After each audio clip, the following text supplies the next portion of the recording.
sometimes found it in Good my evening. lavatory. This is Adam Sturch broadcasting from At Mushroom first I Taos, tried New to get my Mexico, cook to working get on rid of it, oil Hindu cook. painting distressed And he said, hue. we can get rid of the Tonight cobra. I'm going to take He's some so very it's a simple sacred Naples snake. yellow and start developing Cobra is now the highlights nowadays we have no across cobra next the week. bottom They invited me, left all the servants and start on the working lodge, them away go to the cobras, around the picture the plane nest in on all termite of the hill interlocking in the faces. garden. They knew where it was. Okay, here we go. Burnt incense sticks offered its sources of milk, and the cobra was honoured. When a rat ran over my face one night when I was asleep, I was paralysed. I was the only time I had sleep paralysis. I asked my cook to get rid of it, and when I went to work the next day, and when I got back, he'd caught it in one of those live traps, a kind of cage with the live rat in. So I said, well, what are you going to do with it now? I said, I don't want it here. Can you kill it? He said, no, sir, we cannot kill the rat. It is a sacred animal, sir. It's a vehicle of Ganesh. So I knew that already. So I realized I'd made a terrible mistake. So I said, well, can you just take it away? And he said, yes, sir. So he put it on his bicycle and pedalled off and came back after a while. And he said, I've taken it 2 miles away, sir. I said, very good. Well, I said, after that I noticed as I went round Hyderabad, all over Hyderabad there were people on bicycles with rats in these traps at the back, taking them somewhere else. So the total number of rats remained the same. They were just redistributed.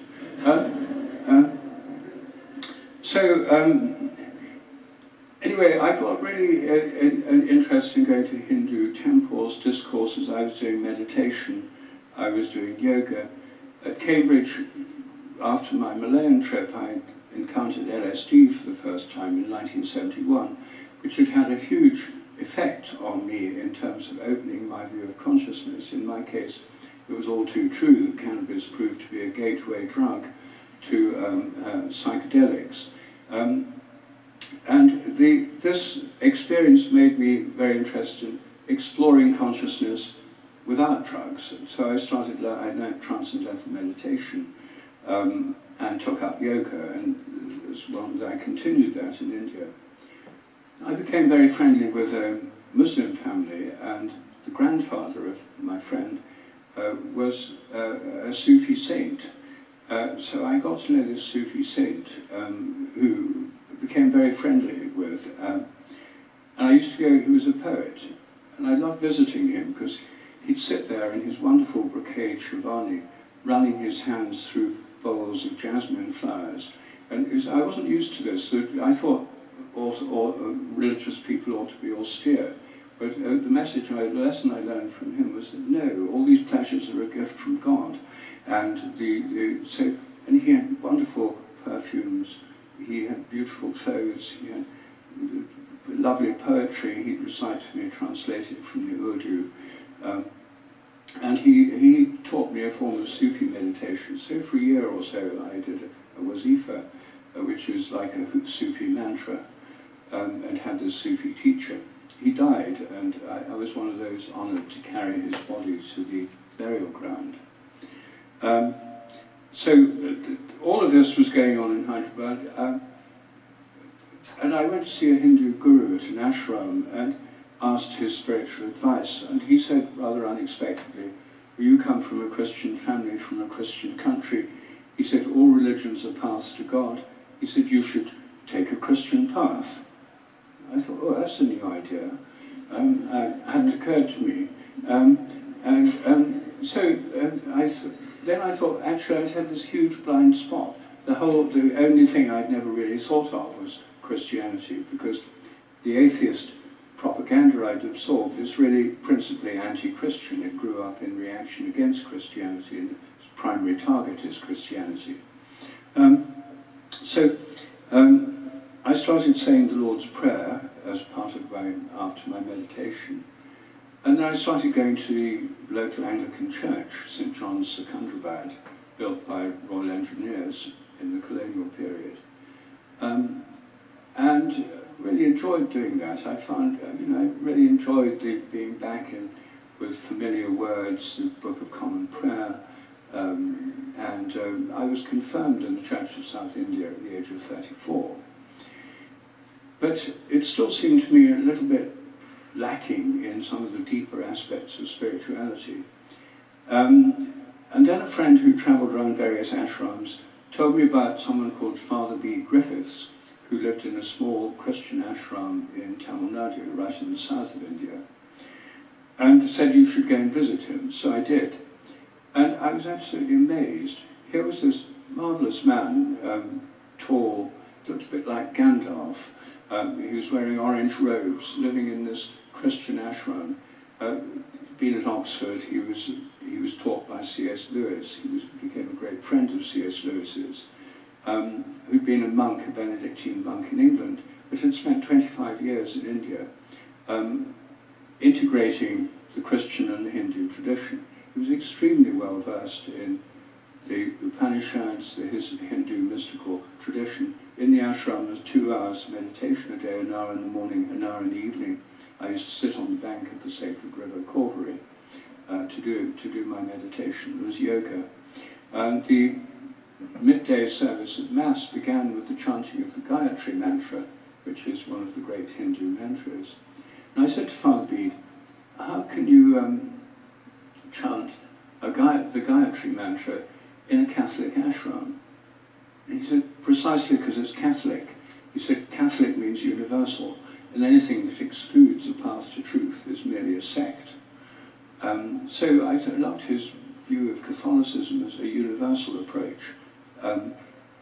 Anyway, I met him, I was very taken by him, and I said, I want to write a book about morphic resonance. I can't do it while I'm doing my agricultural research. I have to take a year or 2 off. But I'd love to be able to do it in India. So he said, well, come and live here, and you can do it here. So after working in my job for over 4 years, I took time off and went and lived in his ashram, which was lovely. It was a small community, it was very friendly. There was chanting every day, there was meditation and yoga. Father Bede was enormously stimulating to talk to. I had a palm-thatched hut where I wrote my book with a fountain pen and school exercise books I bought from the village shop. And I lived very, very simply. I lived for a year and a half there, and at the end of it I talked to the monk who ran the finances, and I said, look, I've been contributing to help various village schemes the ashram has, but just to know how much would it cost for my being here for a year and a half? What would the actual cost be? Because I certainly want to give more than that. He said, well, the actual cost of living here for a year and a half, the food and all the services and everything here, he said it's about $150. So, $150? I thought, I've got enough in the bank to last the rest of my life. So it really freed me from money worries, because I realized that I could live simply. It was one of the happiest times of my life. I was living with absolutely minimal carbon footprint or any other kind of footprint in the simplest way possible. Anyway, Father Bede was a huge help to me in rediscovering the Christian tradition and seeing how it could link to the insights of the Hindu tradition, particularly through the idea of the Holy Trinity. The ashram was called, in English, the Ashram of the Holy Trinity. In Sanskrit, it was called Sat Chit Ananda Ashram.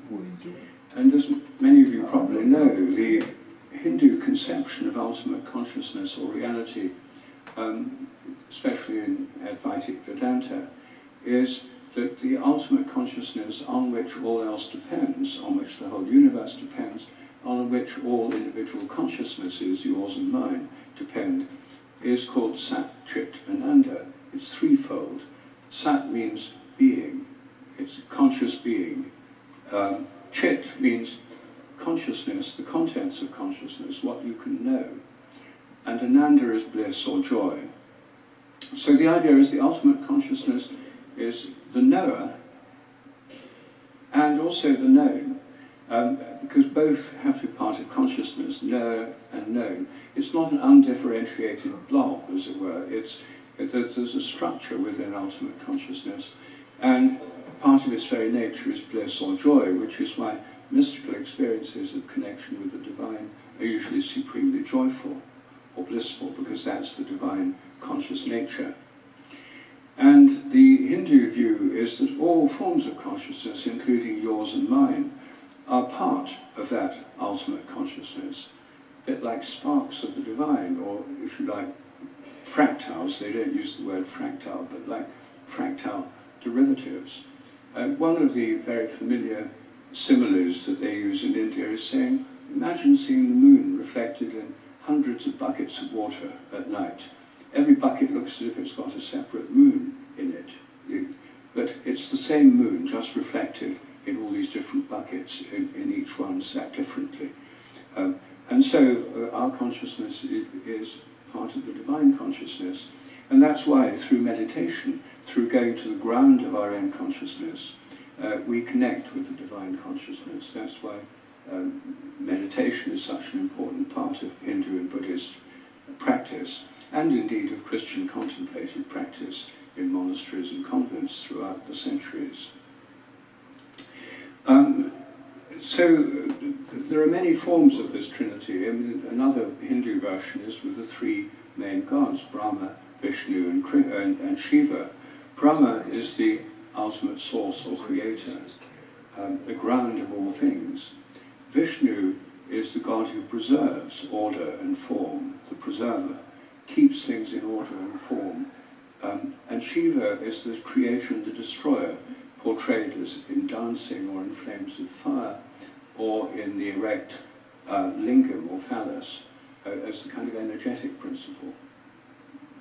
And as Father Bede pointed out to me, the Christian doctrine of the Holy Trinity is very similar. Oh, wow, The that's going smoothly. ultimate Pretty understanding fast. of God in the Alright, Christian we've got 15 tradition minutes left. is the hurry up, Holy my cat's Trinity. really hungry. That's why all Orthodox churches, including Eastern Orthodox, Roman Catholic, Anglican, Methodist, so practically all have the Holy Trinity as the central conception of God. And what this is saying is that ultimate reality, God's consciousness, is not undifferentiated. It has this division, or differentiable aspects within it. God the Father is equivalent to Sat in the Hindu system, conscious being in the present. And when God announces himself to Moses in the Old Testament, and Moses says, "What's your name?" at the burning bush, he says, "I am who I am," or "I am that I am."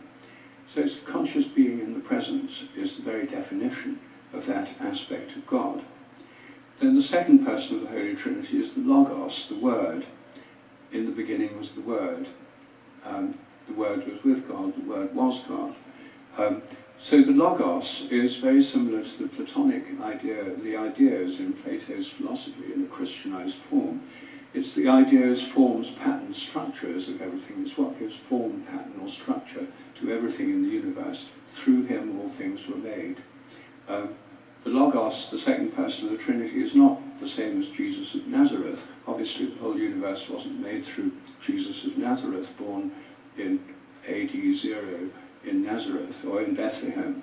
But the divine aspect of Christ, the second person of the Trinity, the Logos, is this ultimate formative principle. And then the Holy Spirit is the principle of movement, change, dynamism, and underlies all things through activity. And the principal metaphor is speech. As it comes in spirit means breath or wind. And Logos means word. Even at the very beginning of the book of Genesis, you get this, and God said. Well, the first, verse 2, the Spirit of God moved on the face of the waters. The Spirit is wind, and wind moving on the face of the deep creates waves. So it's a kind of vibratory pattern of activity. And then verse 3, and God said, let there be light. A word is a pattern, a form, a structure, a pattern of vibration. And in order to speak words, you have to have the flow of breath. Like when I'm speaking now, you wouldn't hear any of the words I'm speaking unless my breath was flowing out and carrying the words with it. If I had just the words in my mind, they'd be silent and they wouldn't manifest into the world. If I have just the breath, it has no structure, it's kind of white noise, and it doesn't have any form or pattern. But the two together make up the spoken word. So there has to be the speaker, the breath, and the logos. And this model that's the fundamental metaphor of the Holy Trinity, is, I think, a model for the whole of nature. If God is the source of all nature and the sustainer of all nature, I mean, the traditional Christian view is not that God made the universe in the first place like a machine, designed it like an engineer, fine-tuned the laws and constants, and then pressed the start button to give the Big Bang, and then stepped back, and the whole of nature then went on automatically just by itself. That's the kind of God that atheists like Richard Dawkins don't believe in, is that kind of God. I don't believe in that kind of God either. The kind of God that traditional Christian theology believes in is that God sustains the entire universe the entire time and underlies everything that happens. So the ultimate source of all form in nature, the form of words, the structure of words, the form of our bodies, the forms of flowers, of crystals, of planets, of galaxies, the ultimate source of form is the logos, the formative principle. The ultimate source of energy is the spirit, and everything in nature is propelled by energy, and everything depends on energy for its actuality. Even the simplest atoms of matter are energetic vibrations, energy bound within fields, within the quantum fields of quantum fields theory, giving protons, neutrons, nuclei, electrons. These things are shaped by fields, which are part of quantum field theory, but they wouldn't have any reality without the energy that those fields bind. So everything in nature is a kind of reflection of these ultimate principles when seen through this lens. It's certainly the way I see it myself. So as I now see it, I see God in nature and nature in God, rather than a remote God who's a kind of optional extra who made a machine universe and pressed the start button, and then all of it goes on automatically with dead unconscious matter, as in mechanistic science. And this view also enables us to see how there can be various forms of consciousness all through nature, not just in brains. It's an interesting development in modern intellectual life that panpsychism, the idea of consciousness very widely distributed in nature, is now becoming very fashionable in the academic world. It's somewhat surprising that this is happening, but it is. And the reason it's happening is because mechanistic materialism has one very, very, very big problem. In fact, it's called the hard problem, which is that mechanistic materialism says the whole universe consists of unconscious matter, or unconscious physical reality, and there's nothing but unconscious matter. Then, of course, the problem arises that how come we're conscious? We ought not to be. And a number of eminent philosophers, materialist philosophers, have spent their entire careers trying to prove we're not conscious, and that it's only just neural activity, and to talk of consciousness is just a kind of folk superstition that will finally be got rid of when neuroscience has advanced far enough. There's also, of course, in that worldview, no free will. But, of course, it's self-contradictory. I mean, to try and persuade people that they've got no free will by reasoned argument on the basis of mechanistic science presupposes they're conscious, and also that they have a freedom to choose your point of view. Other philosophers have taken a different line. They've said, well, consciousness is nothing but the activity of the brain, but the brain produces consciousness as a kind of illusion inside the head. But as their critics have pointed out, illusion is itself a mode of consciousness. So it doesn't explain consciousness, it presupposes it. And that's why it's called the hard problem. The very existence of consciousness is not explained by mechanistic science, even though you have to be conscious to do mechanistic science. It's presupposed by the very act of science itself. So what's happened is that some philosophers, notably Galen Strawson and Philip Goff here in Britain, and philosophers all over the world, in the recent decade or two have started saying, well, if you say there's just a tiny little bit of consciousness in an electron, a little bit more in an atom, a bit more in a molecule, then by the time you get to a brain, which is very complicated, then you can have full-scale consciousness. All right, that was a whole lot of fun. I've kind of been debating on how to accomplish the shadowing and lighting on this and retain the vibrant brushstrokes make the slightest difference to physics. beneath them.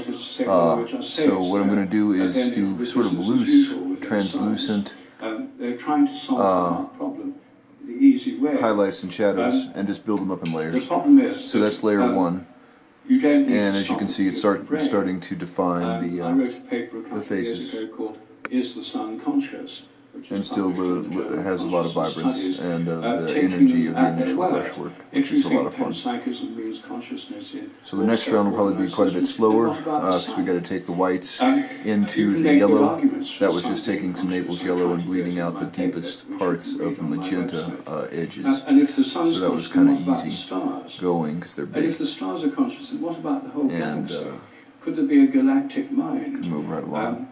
And if the galaxy is conscious, what So about the the next whole layer, cosmos? we'll take the Let me whites get back and then to a move that familiar onto view of the these, whole cosmic and then do mind. darks, and then work it What, back and forth like that. Dionysius, what Alright, Plato, so that's it for the moment. That's Adam Sturch Neoplatonists, broadcasting and from the many of Mushroom Mansion, Taos, New Neoplatonists, Mexico, working on oil theologians, painting, believed distressed the whole you, universe and needing to go soul feed or my mind, cat. the anima mundi, Say hi, Adelan. God is reflected. Adelan the cat. What are you The doing? second person of the Trinity, Alright. the Logos, the Dinner cosmic time. Christ, is the incarnation of God in the whole universe, with his cosmic mind underlying all things. And this view is called panentheism, God in nature and nature in God.